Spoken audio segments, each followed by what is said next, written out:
This is the first time I've met you. What's up? I know. Brother? Nice to meet you. I've heard a lot about you. A lot.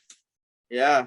I said you're cool. Yeah, she says you're cool. Like, that's what I mean. But like, she's like, usually who we introduce to each other are really cool people and people that we really get along with. And me and Anoush really are a lot the same. Like, we are the same person in a lot of ways. Like, we will risk it all. We will take the chances that we need to, and we will sacrifice. And that's one thing that we're kind of like siblings too. Yeah, we really are siblings. Like, all in all, like, I call her my sister we've known each other, what, 6 months now? I think so.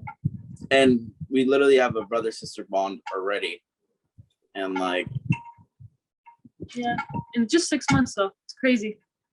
I was noticing that when you guys were trying to get the setup right for this, you guys were like, you had like the little sibling bicker, but like it was just like, I gotta do it, no, you gotta, and then we just kind of like, you guys could figured it out somehow. It was kind of funny. It's weird that you guys only known each other for 6 months. How'd you guys meet? Well, he worked at actually a hookah bar in Encino. Oh. And I went with one of my friends, and he just started like talking to us, like chilling. He was working, and he was like the manager on site, and yeah. Wow. Yeah. And so are you still doing that? No, I just recently left to pursue so on top of YouTube, I do eBay and Amazon e-commerce. I do a business, and that's kind of what pays the bills right now. Sure. So I kind of risked it all again for the 5th time in my life to start. Yeah, I've opened up about 5 different businesses along from when I was 18 to now I'm 28. Wow. Yeah. Wow. So, what's that mindset? I mean, you mentioned it a few times, like that you're willing to risk it all. Like, what's so bad about the other side that you found? I feel like being stuck in a 9-to-5 job, not 9-to-5 job per se, but like working for someone else, you don't get to focus on yourself to grow. And you really start caring about someone else's business and someone else's money. And it's not a bad thing, don't get me wrong, but I like to be an entrepreneur. I was raised as an entrepreneur, and I'll, like, for example, I gave myself a month to be out of there, and I did it within a month. I really didn't have too big of a savings, and I just packed up and went, and I said, I'll figure it out. And what did you mean by you were raised as an entrepreneur? So my mom and dad my dad's an entrepreneur and my mom's in sales, been in sales her entire life. So it's just, you get that mindset. I feel like entrepreneurship is almost a mindset more than anything else. It's hard to, because I've done the work thing and I've done the entrepreneurial thing, and the entrepreneurship is so much harder. And I get why people want jobs, and it's not a bad thing. I'm not saying it is, but it's not for me. No, I can totally feel that. I definitely I feel like I'm in a similar boat where I totally understand the allure of getting like just work, because it's a little bit more consistent, a little bit maybe easier, a little bit, it's easier to have enough, but you're never going to get to the next level, really, which is kind of feels like demotivating to me in a way. I mean, you guys have a lot going on. I've noticed, like you guys, I know, we both have had a restaurant that we've both closed down. Yeah. Wow. I know. Yeah. You guys have both started multiple businesses. You have like, you're growing connections within the, the industry. You guys are, having a successful growing YouTube channel. I mean, what's the biggest blessing in all this? Like, what's the biggest blessing that you've had in realizing your dreams? I would say the biggest blessing as far as like with doing YouTube and partnering with Josh is probably because we've been able to help out, like, for example, in our videos, when you feed like 100 people at a time, or even when you just do a surprise for that one person, the thing that's like the blessing is their reaction to it.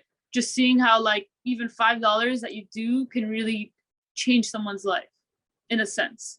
So, like really make their day, like for them to remember it. So if you look on our first video, for example, and that's where we kind of decided to do this kind of content, is we were shopping for giving 100 toys to kids for Christmas. Yeah. And we were in Dollar Tree, and we were, we paid for the lady behind us.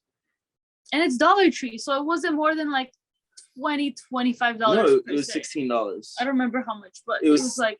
And you know what? Like, this lady just started crying and hugging us, and like it was. You can tell that people haven't been blessed. You know what I mean? And it just opened my eyes to see that, $16 for me and you could be 2 coffees at Starbucks, right? But for that $16 to that lady, that could be dinner, for her family. Wow. Yeah, we didn't even expect it. Like, it was just, and then she was just like, what did she say in that moment? I think she told us her husband was in the hospital with a stroke, and like she's had the worst year because of COVID. And she's like, no one's done anything nice. And so, and like, we weren't even like planning to pay for her or anything. It was just her daughter was like, oh, can I have a toy? And we're like, here, pick out a couple toys for Christmas for yourself. Like, we're buying it to give out to kids. So we're like, just pick a couple that you want. We'll pay for it. And then we just said, like, we'll pay for the whole cart. Pay for the whole cart. Wow. Because it's not going to break the bank. Yeah, it was like $20, like I said, at most. Yeah, it is just, it's remarkable, like you were saying, just how much, $20 matters to one person compared to another. Like some people, it's just like, oh, lost it on the ground, versus another person like literally could starve without it, or could literally double their net worth, if they're just living on the street, which is it's absolutely admirable. And so like how are you structuring your videos in which you're able to give back to people? Like how we're like planning it out, or like how are you getting the means to give back? How are you? It depends on the video, because we have had like 2 videos sponsored already, with a sponsor that kind of like gives us the money to help out, or we take like donations from friends and family and locals. Because even sometimes in the middle of one of our videos, when you're watching it, people will like hear what we're doing as we're filming it, and they'll come hand us money, and they'll be like, here's some extra money. So it's happened before in the middle of us filming an intro, or like filming inside of a store, and people will just, so it's just, and a lot of it is out of pocket too, like a couple thousands out of pocket. The thing is someone told me this, everyone wants to help, they just don't know how to.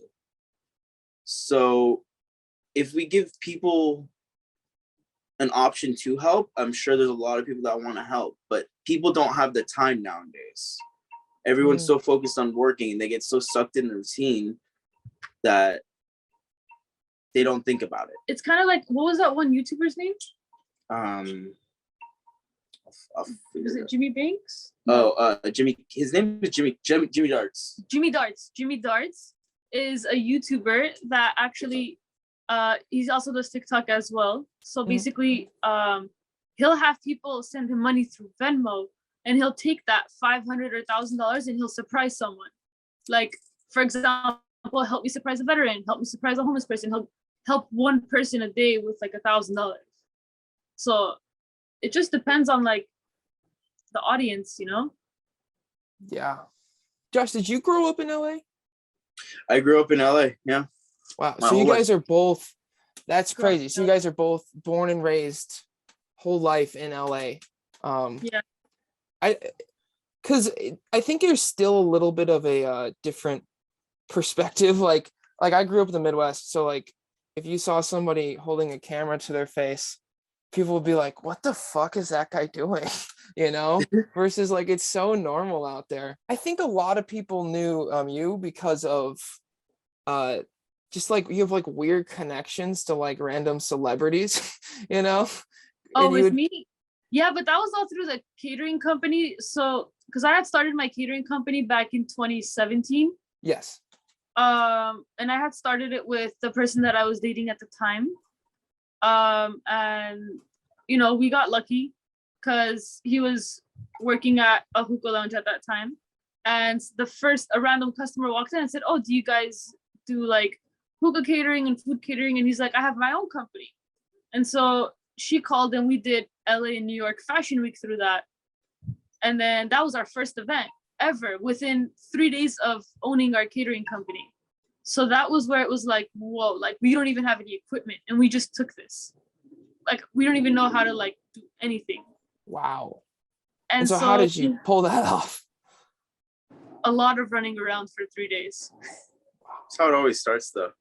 You take things that are too big for you and then you go figure it out. Yeah.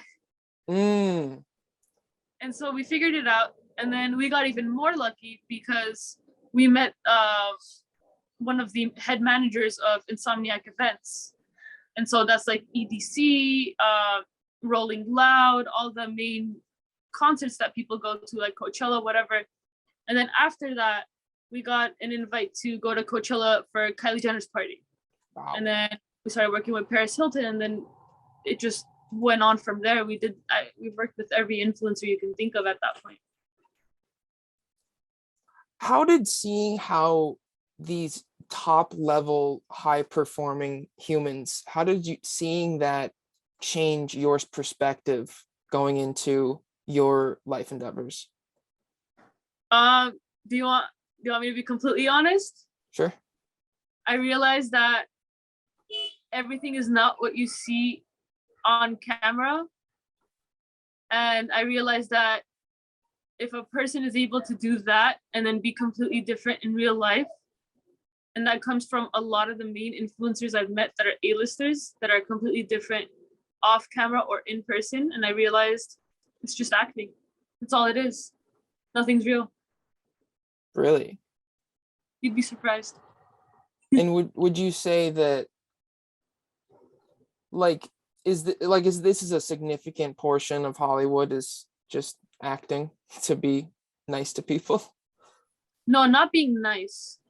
I would say the acting part is like, for example, a lot of what you read on TMZ, a lot of what you read about paparazzi and how they get like the negative attention, I guess you could say. It's not necessarily, it's like pre-planned negative attention for a lot of. What do you mean by that? So like, for example, like, let's just say there's some kind of like a scandal you read on TMZ about like an A-lister. It's not necessarily always true.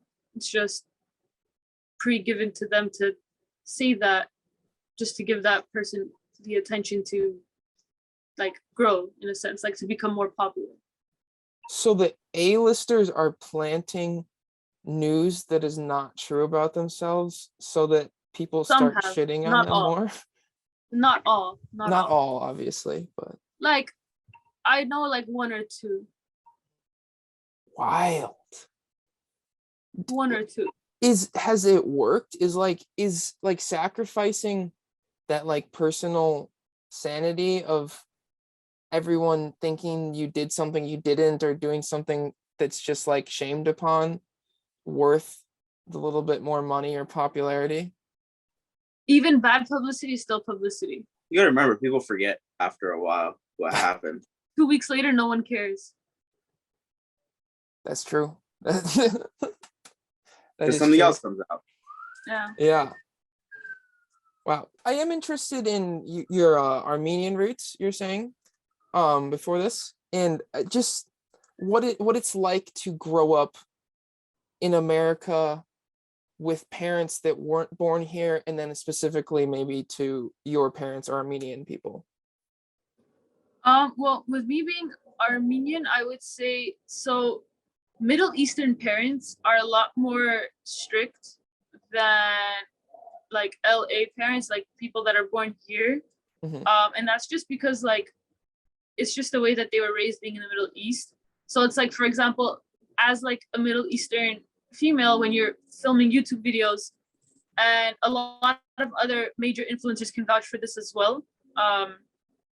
There have been, I don't know, have you seen Kalen and Samir on YouTube? So they did a recent interview with another influencer who's also a Middle Eastern girl, and I forgot her name.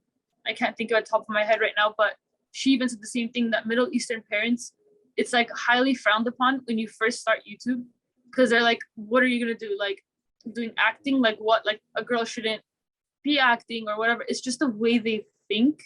It's kind of like a mindset of where it's like, how are you gonna make any money from this? How are you ever gonna like succeed from it? But it also at the same time, like it kind of pushes you into actually doing it more. Because like if it's something you're passionate about, you should always follow it. Like with me, I didn't know a year ago that I would ever want to have my own channel per se.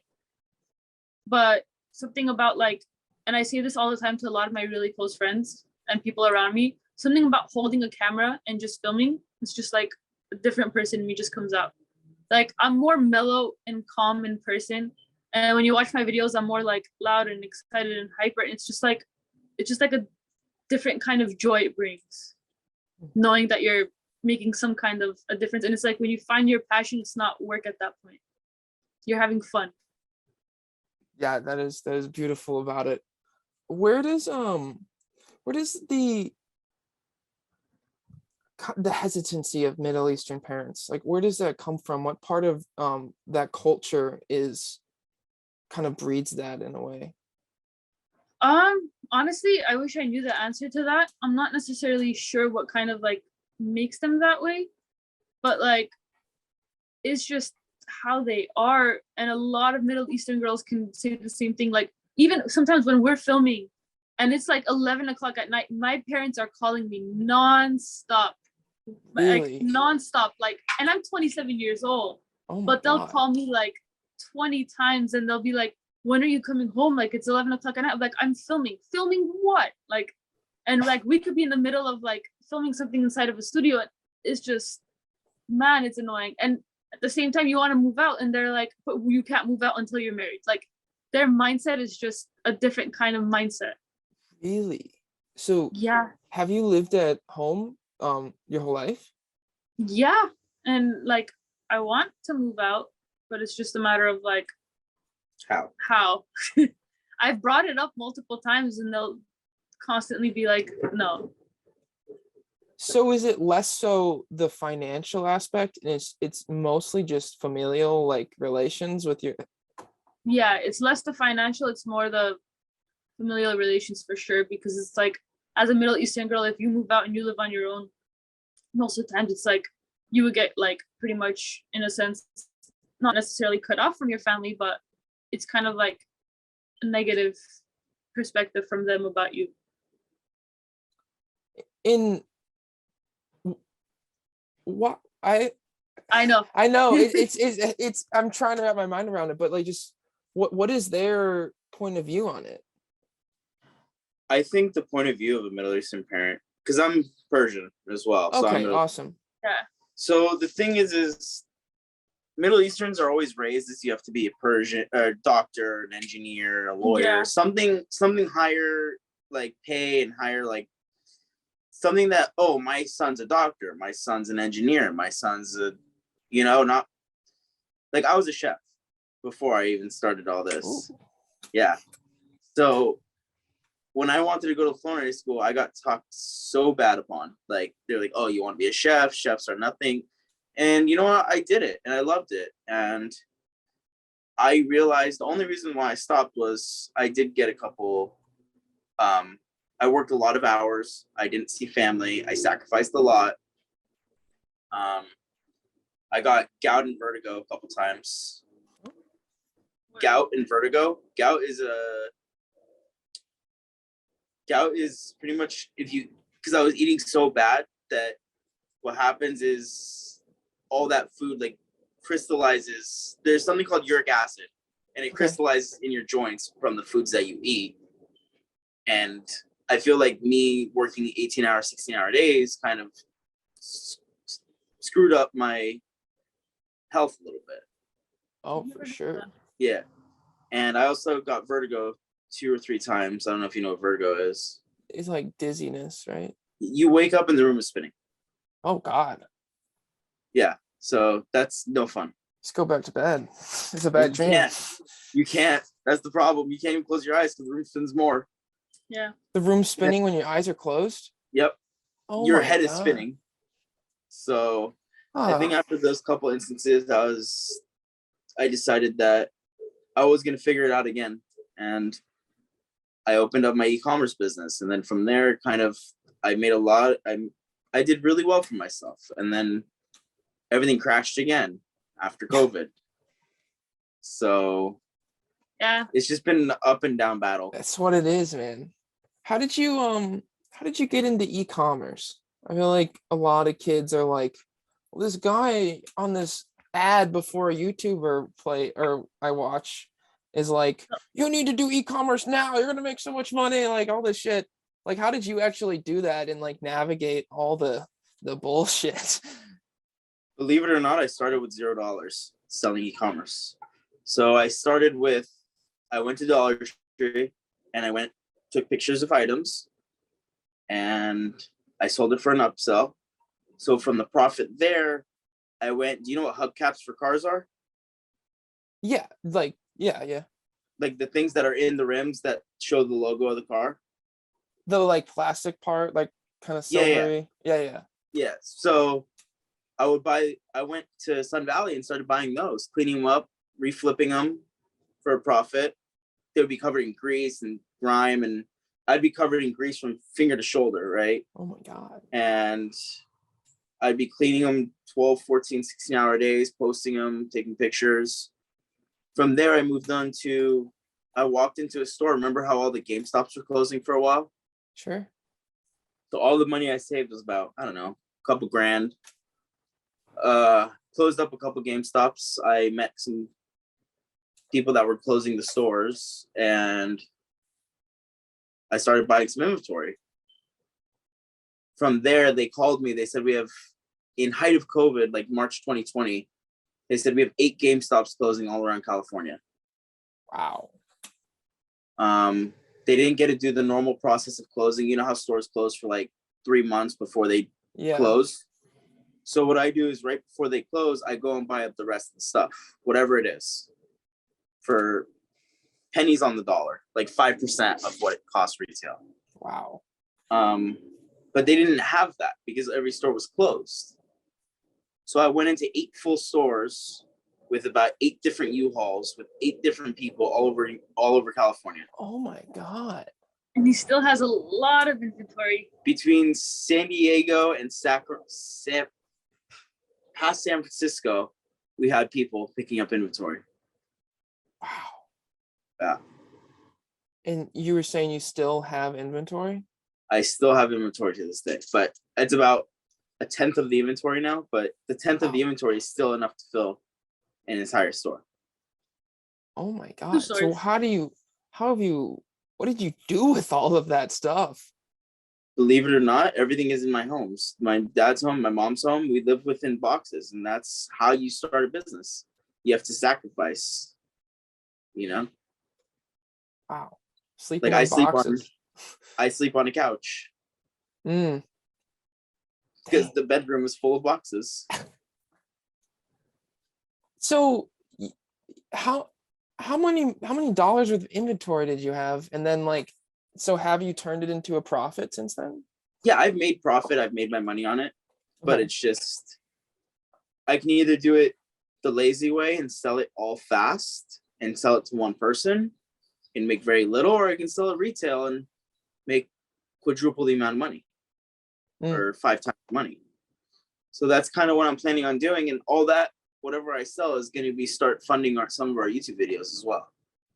That's cool. Because as soon as you can get traction on YouTube, I mean, e-commerce in most business is linear, whereas social media is exponential, and that's like just a game changer. So yeah. So you have all of this inventory, and then what did you do to start? Like, did you just start posting things online? Like, you had thousands of items? I probably for example, I walked out of the GameStops. I tallied everything up. That took about 2 to 3 weeks or a month to tally everything up and see what I had. We walked out, for example, with like 60 or 70 brand new Xbox Ones, like back in 2020. about 25 PS4s. Wow. So there was money to be made, and I made my money, and I enjoyed it. It was a high, and then everything opened back up, and everything started going out again. So people stopped buying online so much. Yeah, a little bit.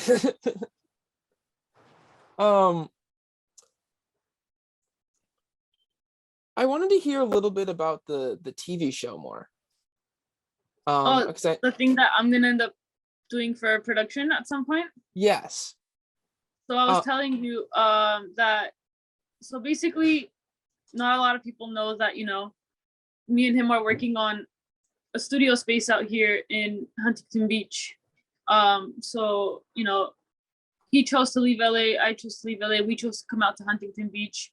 And only a couple of like really close people know that we have like, we're still building it so we can show you like the before, the after. But we're trying to like build his back house, which was kind of like a storage space for your stuff. Yeah, it was about 50 square feet, 100 square feet. Like 100 square feet. About 100 square foot storage shed that was completely full from, you know, to eye level. And we had to go clear it out and clean it up and make it like, trying to make like, you know, like a little YouTube studio space. So like a green screen wall, a section where we can like have like our little desks and sit there and like have like giant whiteboards everywhere, whatever, like just like a place to like walk in and work and just. And so in the process of before coming to Huntington Beach, I told myself that, so it's kind of like a little cheesy, but it's not that I'm saying goodbye to a lot of people that I love, but it's just like my way of like kind of like writing like little letters to see you later. It's like a see you later. And you know, there's some letters that will never be sent to people that I no longer speak to, like previous relationships or previous best friend. But then there are people that are in my life now that I'm going to hand them the letter to. And so basically, I plan to script it into kind of like a TV show production series, to where it's like each episode is about each character. Kind of like a mixture of, let's just say, like a Euphoria vibe of like talking about like each person mixed with like 13 Reasons Why. That's a market. Those shows both worked. Yeah, so it's kind of like hitting both targets, where it's like in 13 Reasons Why there's 13 tapes, but in mine it's like 8 people, 8 letters, and like each person has like a different story to them. And so it's kind of like explaining a person's life, seeing 8 different types of lifestyles. Sorry, let me grab that real quick. You're good. Sorry about that. No, we are all good, fellas. So how has the reflection on your life, because once you go into a process that's so personal, I felt this because I had similar aspirations at some points in my life where I'm like, I want to make something out of my life that I'm proud of, you know? And I think a lot of people have similar thoughts to that. And, you know, like storytelling through video is definitely a relevant means. And how is that reflection allowed you to process your life and maybe like learn something about who you are? Honestly, it's so, the thing with me is that I want people to understand that everyone has a very relatable life. Like I went through a 7-year relationship that I ended like maybe a month or 2 ago. And then I had a long-term friendship with somebody that I had to end like maybe a month or 2 ago. And then I lost a business due to COVID. And so it's like, I want people to know that like it's gonna be okay. Like it's gonna be fine. Like you can have like that 1 minute of like where you have kind of like a breakdown and you're like, shit, like I don't know what to do, but it's always gonna be fine. Like at the end of the day, it's like, for example, did I expect to ever do YouTube and partner with Josh and do this kind of content? No, it literally happened out of nowhere. I'll tell you one thing is when it rains, it pours in life. I don't know if you've experienced that, but I'm sure everyone has experienced it pouring on them and you feel like you can't get out. But you know what? People have to look at the bright side, and you know what? when it pours, it gives you opportunity to open your eyes and see what's actually around you. It takes, there's a mentally you have to take in and see what you can take of what you have. Because I'll tell you what, in 2020, 2021, I was very successful. And then I went back to working in a restaurant in 2022. But you know what, that I realized that I'm going to be there temporarily so I can figure out my next move. And that's all life is you got to figure out your next move. Pick your head up. It's going to be fine.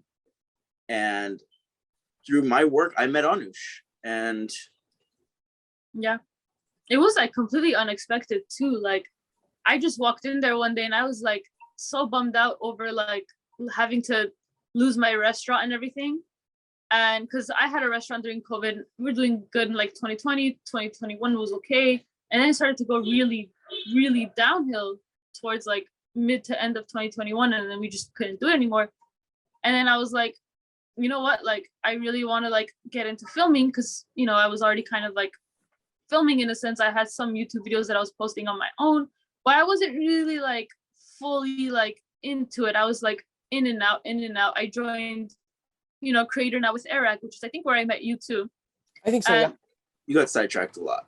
Yeah, I got sidetracked a lot. And then, you know, he's the one that honestly like really like made me stay focused on it. If it wasn't for him, I probably wouldn't have been continuing it. I probably would have just like brushed it aside and not even, but like he was just every day, are you filming? Are we filming? Are we filming? Are we editing? Like, did you edit? Did you do this? Did you post this? Like 20 times in a day. And I felt like I needed that in that moment to like kind of get my head out of like that bubble of like thinking of like negative thoughts from before, from like 2 months ago, and to just think more positively and to just look forward to later. Powerful. I think just like doing this podcast, that's touched on a lot, is like there's just a trend of mindset.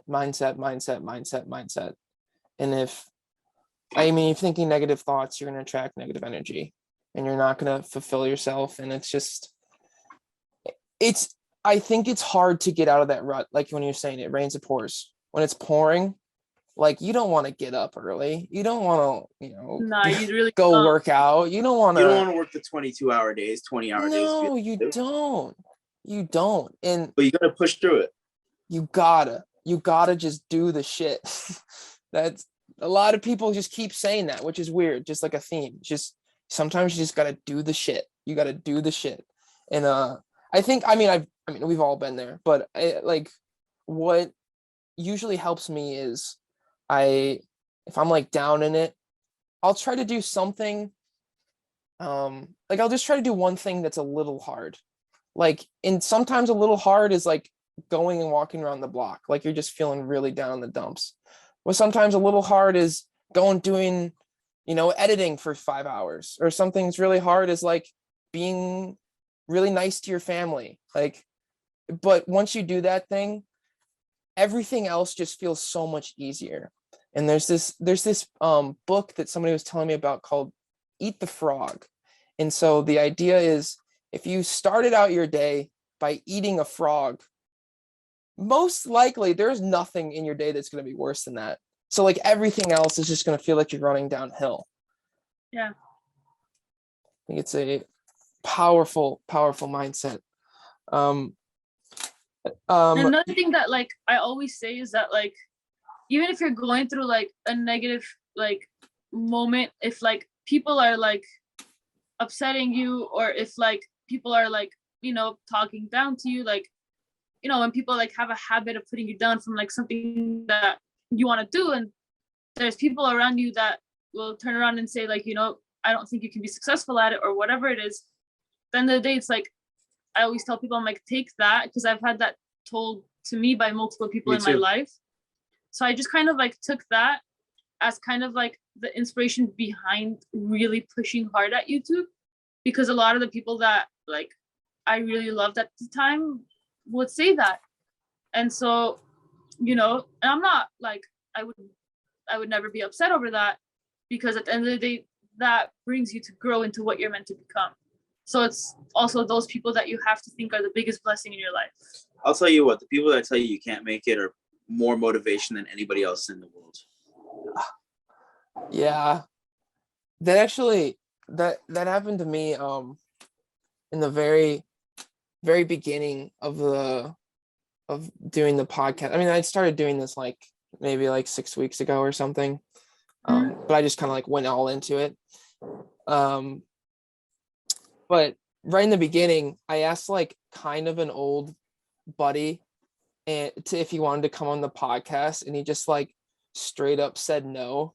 And I was like, oh, and I was like, I like took it, I like internalized it. I'm like, I kind of just want to, like, I get it, because at that point, like, what value is it really bringing to him? Like, not that much. It's not going to like grow him in any way. And then it's just like, well, I want to make it good enough to where if he wanted to, he would want to come on in a way. Like, it's like you get like those sparks, and then like you build on the next and build on the next and build on the next. Yeah.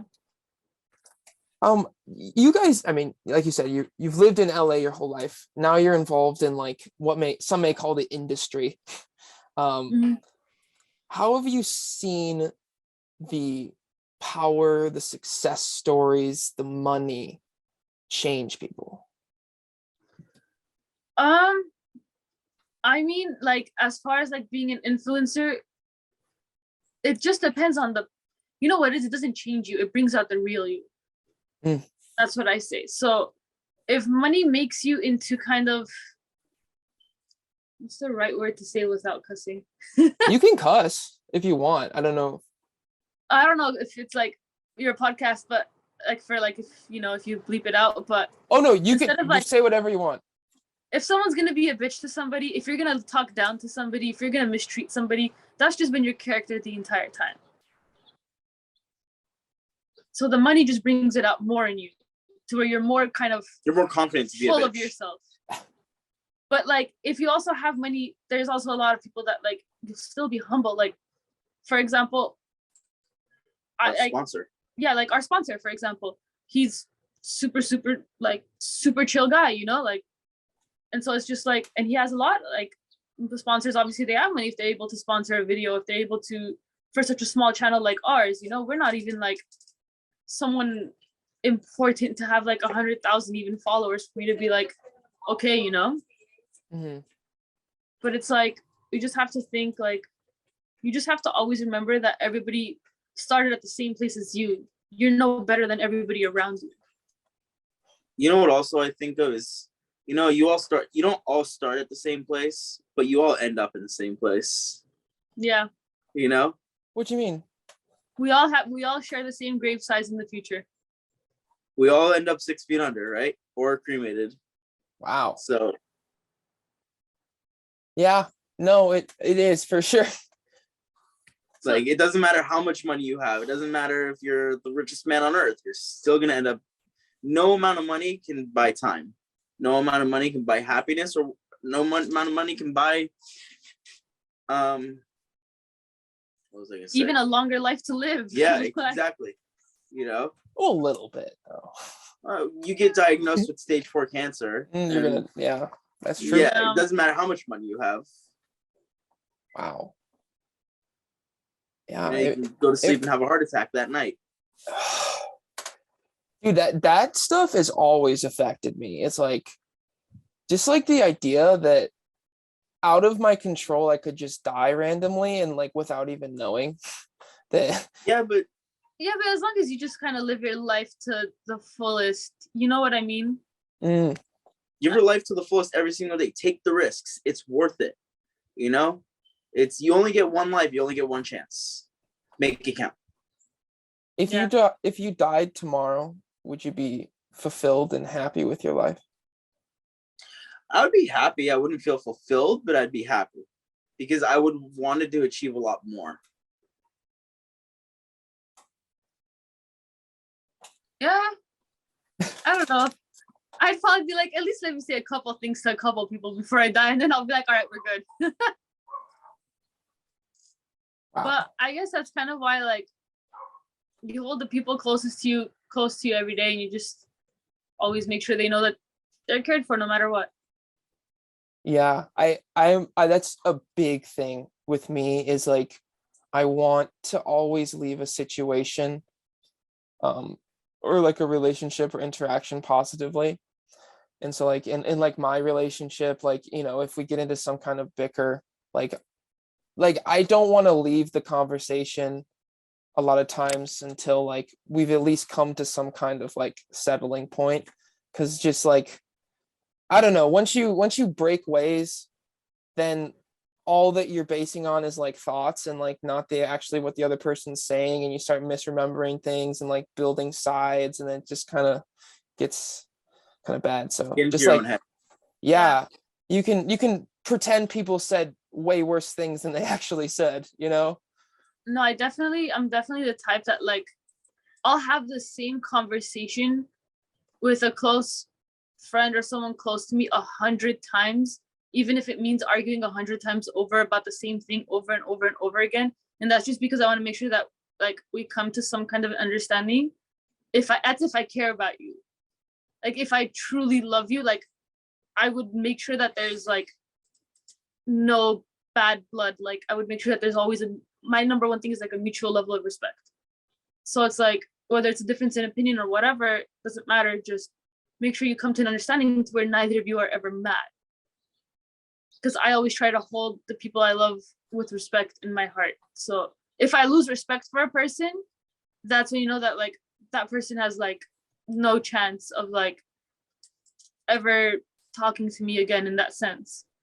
But like, even if like, for example, I have an argument with a friend, like we always keep it very respectful. That's like one thing. Interesting. You have a you talk about respect a lot, right? Mm-hmm. What brought you to valuing respect so much? My previous relationship that I ended, because once you stop having respect for one another, then you realize that there is no relationship to be, you know, kind of like fixed in a sense. So that definitely did teach me a lot about like holding people's levels of respect higher than you hold a person's level of trust. Like, for example, I could know that I can't fully trust this friend, but as long as I still have like a level of respect for them, they'll still be my friend, but I just won't tell them certain things that I would to someone else. I'm opposite. I believe in trust. The people I keep close to me are trustworthy people. That's the thing with me is I've told Anoush and I've told a lot of my other friends, and I say, I'll trust you fully. I'll give you my full trust. You know, like Anoush, I took in as my sister, and she was going through a couple things, but you know, I did anything I could to bring her out of it. There was a lot of arguments with me and Anoush in the beginning. There was a lot, but you know, it's all for the bigger and better picture. Is if I trust you, I'll give you my 100%. But I could respect you. Doesn't mean I need to be around you. Doesn't mean I need to hang out with you. But I do respect you at the end of the day. But the people that I keep around me is people that I trust. And like, you know, people that you trust, it's like always a low number. Like with me, there's 3 people. Same with me. That I can call at any given moment, any given time. Doesn't matter, even if I'm not friends with them 5 years down the line, unless that person will still be there. And like one of the 3 people is someone that like I'm not even like as close to anymore, because like, you know, it's just been like a little bit of distance, but it's still someone that I know I can call at the end of the day. It's still someone that I can call and say what's going on. I can trust with my entire heart. And that's important, especially going into social media, because you need to learn who you can or can't trust. How do you build that team? Huh? How do you build that team? I think that's like a huge thing, as you see with successful people, is they build an incredible team around them that just can help them in so many ways, whether it's family, friends, just people they meet in the space. How do you do it?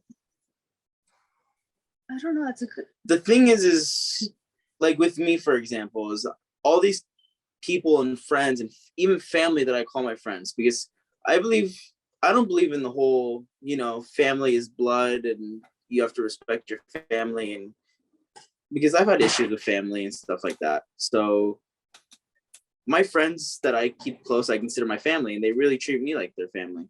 Like I wouldn't say homeless, but I went couch surfing for a while in my life.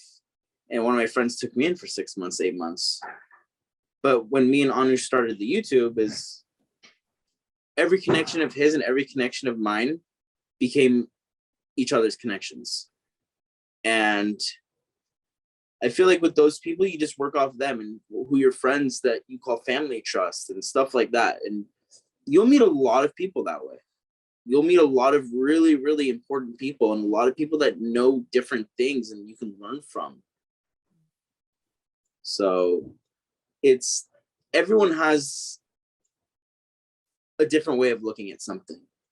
So always take in what they say, and there might be something that you might actually like. If I said the sky was blue, you said the sky was red. Yeah, they're both right, because sunset sky is red. Right? So there's ways that people look at things, half glass full, half glass empty. So you just got to keep your mind open to different things. But I also think a lot of it has to do with time. It's actually getting to know people before, considering them a part of you and a part of your team. And like with me, it's like seeing a person's character over time. That's like one key thing for me. So like, I don't really open up to like I said, like I'm not really a social off the boat, like, oops, sorry. You're good. So yeah, I'm not really like a social like person, like right off the bat with somebody. Like I'll make conversation, I'll talk, because I'm more like antisocial. So it takes me a longer time to actually develop a certain level of trust with somebody. I'm the talker. Yeah, he's a talker. He talks. Interesting. That's probably a good dynamic between you two. It is, because she sits back and observes while I talk, and we'll both sit there and give our opinions. But I'm more of like the harsher opinion as far as like depending new friends. Depending. I'm more of like, I don't know, I just have like this instinct. And usually I follow my gut instinct. I kind of think that's the other way around. It's all right. What? Like, when you just like meet someone and you just have like, have you ever met someone and you just know right off the bat if you're gonna get along with the person or not, based off of how they act and how they talk and how they, in a sense, carry. Yeah, so it's like I could just tell right off the bat if I would get along with someone or not. That's the other thing too, is like we won't put anyone in our team that we both don't get along with. Yeah. Is no matter how much Anoush would like that person, or no matter how much I like that person, they are not coming into the channel. And they're not coming into our team, because I just don't want there to be any arguments between me and Anoush versus, oh, this is my best friend. Oh. Yeah, we try not to mix friendships into the channel for sure too, like personal friendships, like our really close friends. Wow, that's fascinating for sure. Like a lot of our collaborations are other influencers versus having our actual close friends we hang out with on a daily. And so you're trying to keep the friends out of business, basically? Yeah, because I've learned like from owning a restaurant with the person I was with for 7 years that I don't want to mix business and pleasure in a sense. Yeah, like friendship and business, anything, like if it's not Josh who's my partner, I wouldn't mix another person close to me in it. In that sense. How did you were mentioning mixing pleasure and business, how did that cause a maybe help lead to you having to sell the business? Like for my restaurant? For your restaurant, yes. So whenever things started to go really like bad during COVID and started being harder to pay rent, and obviously when you don't have as much income coming in, and you're in a relationship with somebody, it starts causing problems. When things get tough, you start yelling at each other. Let's put it that way. Not yelling, but yeah, like it starts, that's a little bit dramatized. Drives a wedge. Yeah, it drives a wedge between you two. And so one person says, I want to do this. And then another person says, well, I want to do that. And so it's like you're trying to come up with multiple different ways to make income at that point. And it's just, you know, it just, you drive each other more down than you do up. And then with all the fights and all the problems, it's like you start realizing that you're just really holding each other back at the end of it. That it's like, you're not allowing me to grow to my potential, and I'm not allowing you to grow at your potential. So it's better if we just shut the business down, call it a day, and separate, because I don't want to end up resenting that person for not being able to do me. Do you still have like, have you talked to that person at all? You're messing with the audio. Sorry, give me 1 second. Okay. We'll be done soon, maybe. I don't know. Cheers. Oh, is that your mom? Yeah. Oh, sorry. His mom was like watering the Plants. and he was like, wait, don't do it. That's like that commercial where like, I'm making smoothies. You know, seen that one? Man. That's a good one. Yeah. I was saying, asking? have you talked to this person since, or has it just kind of been like one of those cold turkeys? No, I don't actually ever plan to. It's kind of awkward. Yeah, no, for sure awkward. Yeah, I wouldn't say it's like the worst terms, and I wouldn't say it's like the best terms, to where it's like, oh hey, we're still friends. No, but I will say that if that person called me tomorrow, 5 years later, 10 years later, 20 years later, and if they ever say they needed my help with something, I would still be there. If they said they needed a friend that they can talk to, I would still be there. But that would be it. Because it's like I said, there's always like, obviously it's someone I was with for 7 years. So like there was a lot of love there. There's a lot of, you know, emotions that go behind a 7-year relationship. But you know, that's someone that I'll still always, they were a part of your life. Yeah, they were a part of my life for literally a third of my life at this point, being 27. It's like, or almost a third of my life. So it's like, obviously I was still. Third of your life is 21. Whatever, a fourth. You guys are siblings. A fourth of my life. Let's get better at doing math, yeah. Oh my God. And that goes with me for anybody, honestly. If there's anybody in my life that I've ever been close to at one point, even if they're not in my life anymore, like they all know that I'd still be there for them regardless of the situation at any given time or any given day. Yes, for sure. Yeah, like every girlfriend I've ever had, like a still piece of me like loves them, you know, like I don't think you can ever get rid of like any relationship, any friend. Like you're just gonna be like, yeah, here, like I'm here if you need it.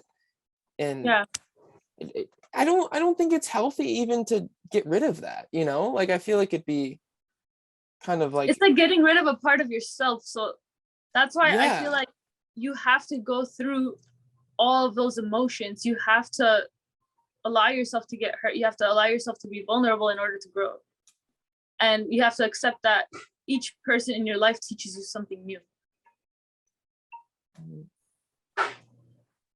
How was it having a Middle Eastern Middle Eastern relationship? You were saying off camera that it was a little maybe constraining. It was a little, it can be constraining. So like most Middle Eastern guys will try to like control like a lot of aspects in your life. And it's just kind of like how it has always been culturally. You can agree with that. Like I don't do it because I was raised mostly by my white mom that was born in Long Beach. But you know what I mean? Yeah. Like there's a lot of times that like Middle Eastern men will tell their women what to do and what not to do. And it's a very controlling relationship and it's not healthy. So it just kind of depends. I mean, it also depends on you as a person. I for me, it's more so like if a person ever feels the need to be more controlling, then I just think that person themselves is insecure. Mm. Because like, and then there are people like me, for example. So basically, like I always say, like it's just a matter of like someone not being as secure in their life. Like me, for example, if I'm in a relationship, like I don't care where someone is, I don't care what someone does, I don't care about anything. Like I'm just like, all right, cool, do your thing, like, and I'll do me, and then Just let me know. And then just let me know. That's it. Like, you know, like what time you're coming home or whatever. If I'm at home waiting for you or whatever it is, so I know when to make us food or order us food or whatever. Yeah. You know. But then there are also people that are just like, oh no, you can't do this. Oh no, you can't do that. So it just kind of like, it's just about how you are, like being secure on your own. Where did you draw the strength to walk away? It took me a long time. She didn't. No, so you know what it is? It was like about a year ago. And mind you, I just ended it like 2 months ago, but about a year ago, I realized that I was falling more out of love with the person per se. Because when you own a business together, this is another thing between mixing business and pleasure per se, like how he said as like the statement. When you have a business together, you don't get to spend as much quality time together. So there was no more date nights for like 8 months now. There was no more like, you know, like spending that time to hang out and talk to each other without just sitting in the same setting of the restaurant where it's like such a negative setting, like things are already going downhill, but we're not spending any time together whatsoever. And so a year ago, I had told the person that, you know what, like I'm falling more out of love with you. Like we need to figure this out and spend more time together because I don't want to end things between us, but like it's getting there. And then a couple months passed and it kept being like on and off per se, to where it's just like at the point of which I said that I was done was the point of which I sat down with the person and I had a conversation. Like it was to where I talked to this person. I was like, I need to know where this relationship is going. You know, it's been like 7 years. Like we need to talk. Like, is there ever going to be like the thought of like marriage in the future? Like what's going to happen? And the person said that the person didn't see themselves necessarily marrying me per se.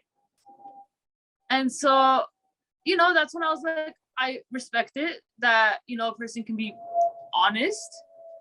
And so you just learn to walk away. At that point, it's just having that value for yourself as a person. It's not going to work. Why are you going to stick around? And if someone's not willing to like talk things out with you after how many times have you trying, why bother? Jeez. But like, it wasn't like I let it go just like that. No, I spent like 4 or 5 months trying to talk it out. And the person wouldn't even like necessarily see me to talk it out. And so she's staring at us. His mom was just riding the bike past us, staring at us. Have you ever heard the song "Skinny Love" by Bon Iver? No, I haven't. You might have. It's semi-popular. It was probably like 10 years old though at this point. But the song's called "Skinny Love," and so the artist was in like a really long-term relationship, like kind of like yours, like 5 years or something like that, and then just for whatever reason they realized it wasn't going to work out. And then his mom was like standing there staring at him. Like one of those puppies, you know.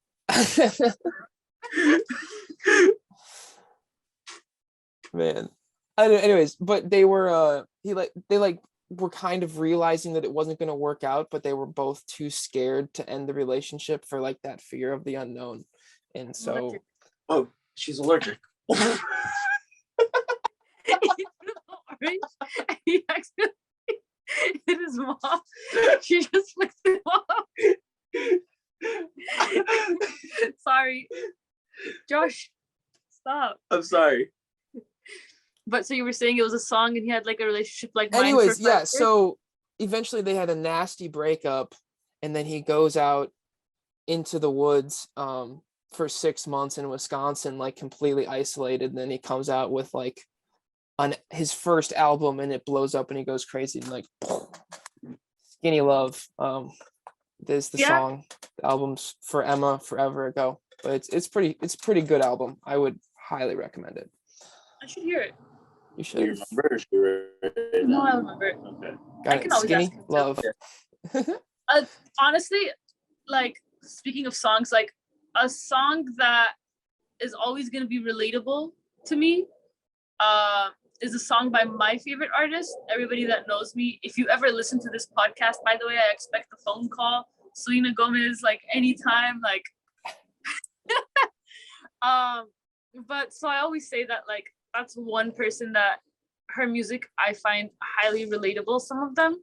Because again, you know, she was on and off with somebody for like 10 years of her life. So like one song that I definitely could say that like if you ever pictured a moment where you're driving down like Mulholland Drive and you pull up to a view in LA, like by the basic LA girl view area that you go to, it was just like my moment of just like when you're in tears. Her music, her specific song, Lose You to Love Me, was the one that I definitely took into account. And it's basically about having to let go of somebody in order to love yourself per se. It's about, you know, accepting that things don't work out and you just, the only person you're gonna have at the end of the day is yourself. So you have to love yourself, not put all your love into someone else. I guess another on the topic. Let me grab a charger real quick. Okay. I guess we were on the song topic, so I mean, it feels right for Josh to you to give us the song that changed your life. Honestly, I don't even know. Like, Josh Any likes piece a of lot art. I like a lot of songs. Like, I listen to old stuff, man. Honestly, Keep Your Head Up by Andy Grammer. Like, honestly, like. The one that goes, you gotta keep your head up. Whoa. Oh. Yeah. Like, it's just play the song and it just keeps you going, for me at least. Like, it just kind of engrave it in your brain to keep going. How do you work 20-hour days? Anoush has seen it. It's not easy. It's not easy. But what does that day even look like? So Anoush has seen it. Before I left my most recent job to go force back on my eBay, Amazon, and YouTube, I would wake up around 10 a.m. every day, 10, 9, or 8. Wake up, shower, brush your teeth, get ready, whatever. Start working on YouTube around 11, 12. Work all the way till about 7 o'clock. And then clock into my next job at 7:30. Work that up until 4 or 5 o'clock in the morning. And then go home, finish up, like shower, brush my teeth, whatever I gotta do, go to sleep, probably sleep by 6 and do it all over again. God. So you're operating on what, 4 hours?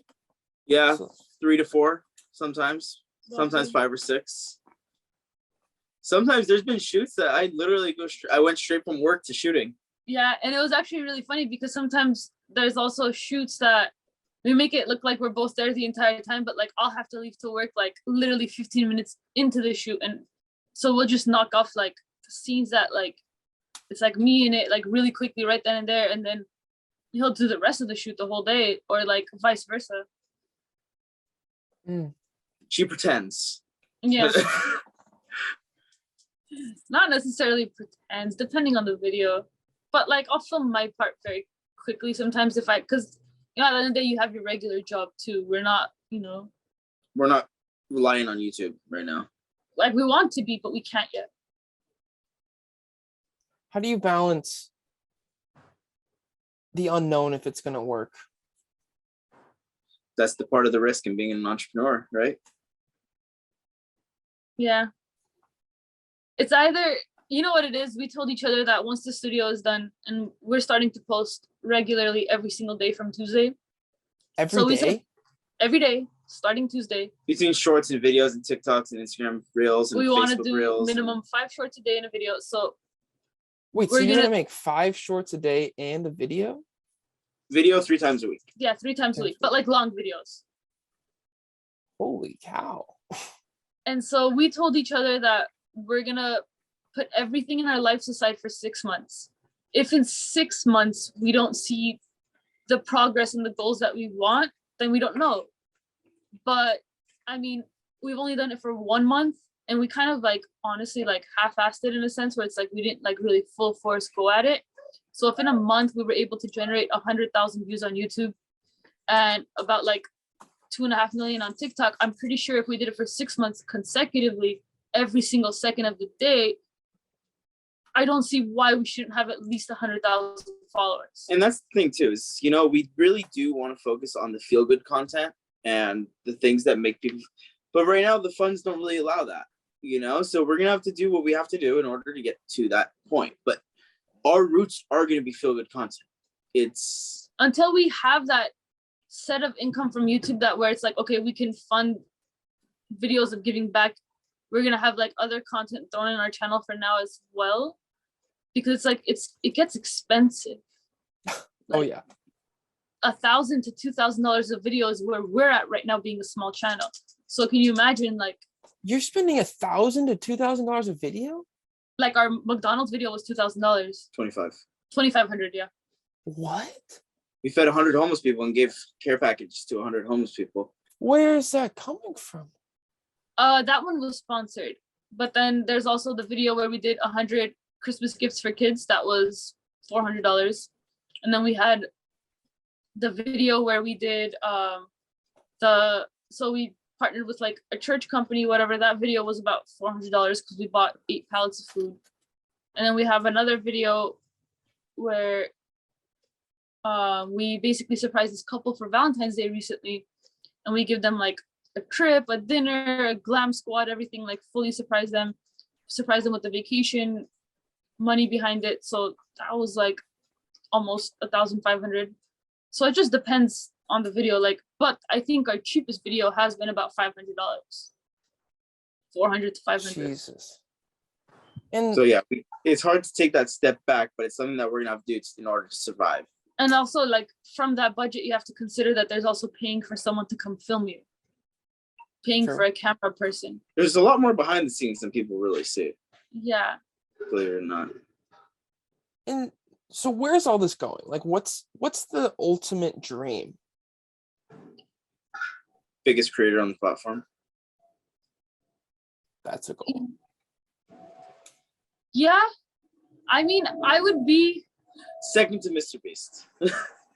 Yeah, but no, I think I would be happy and content with myself when I get my dream collaboration. Which is? Selena Gomez. Selena Gomez.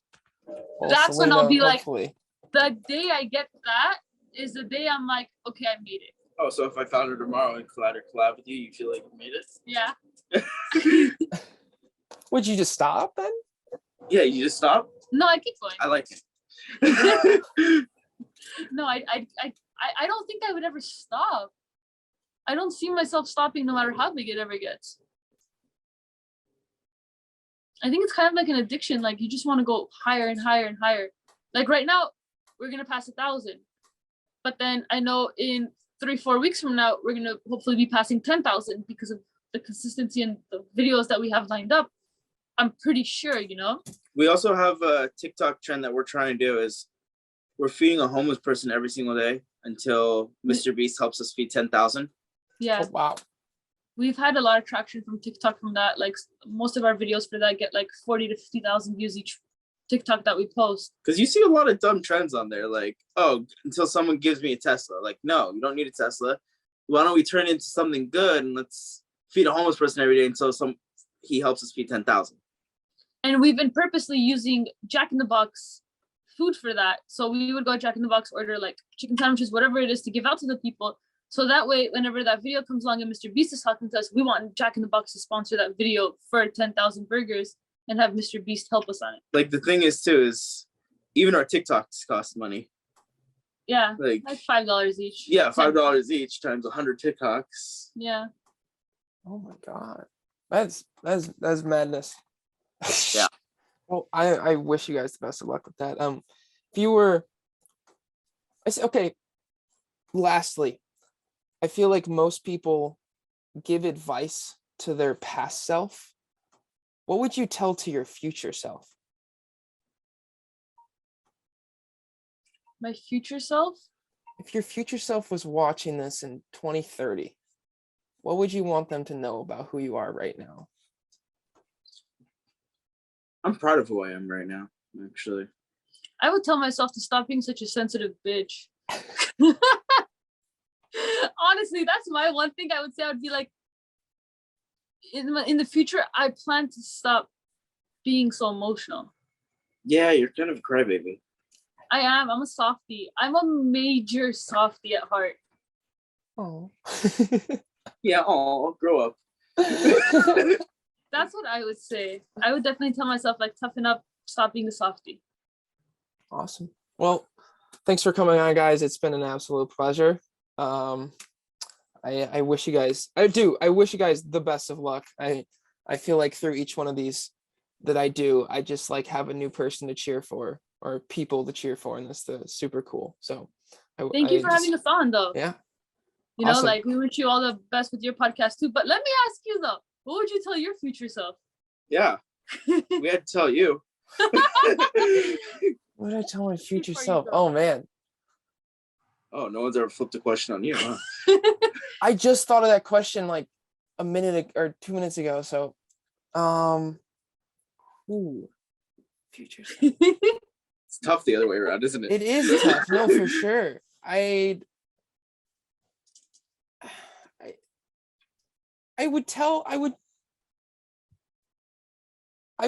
myself that I'm going to keep going, doing this thing or whatever I'm passionate about, no matter what. And that person right now that's watching the video is going to be like, thank God you did that. I'm proud of you. Exactly. I'm proud of you kind of thing, you know? Like, yeah, that's true. Because I know there's no choice but to succeed. And I feel like you're in the same boat as us. You have to succeed at this, and you're going to do everything you possibly can to succeed. And it's starting to work. So exactly. I'm sure it's the same for you guys. It's a drug for sure. But yeah, thank you guys.